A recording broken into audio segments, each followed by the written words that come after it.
ఈరోజు ఏలూరులోని దెందులూరు నియోజకవర్గ పార్టీ ఆఫీసులో దెందులూరు నియోజకవర్గ మాజీ శాసనసభ్యులు శ్రీ కొటార అబ్బాయి చౌదరి గారి ఆదేశాలతో ఈరోజు మేము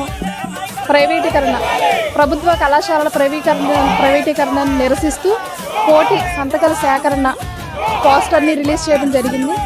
ఈ పోస్టర్ రిలీజ్ చేయడం ఎందుకు అని అంటే, ప్రజల వైద్య విద్యని వ్యాపారంగా మార్చే ఈ ప్రభుత్వాన్ని నిలదీస్తూ మేమందరం కూడా ఒక గళంగా మారి ప్రజల తరపున ప్రజలకు అందని ద్రాక్షలో ఉన్న వైద్య విద్యను ప్రజలకు దూరం చేయకూడదు అని మా మాజీ ముఖ్యమంత్రి వర్యులు జగన్మోహన్ రెడ్డి గారి ఆశయాలలో మేము కూడా పాల్పంచుకోవాలి అని మేమందరం కూడా ఒక గళంగా మారి ప్రైవేటీకరణను వ్యతిరేకిస్తున్నాము. ప్రైవేటీకరణ చేయడం అంటే వైద్య విద్యను వ్యాపారంగా మార్చడం.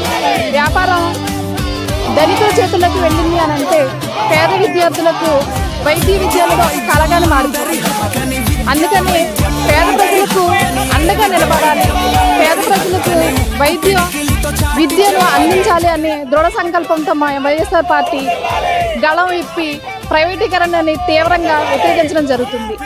ఎందుకు అని అంటే, మామూలుగా అర్హత ఉండి పేదవాడు వెనకబడిపోతున్నాడు, డబ్బులు ఉన్న విద్యార్థి అయితే వైద్య వృత్తిలో వైద్యుడిగా కొనసాగుతున్నాడు.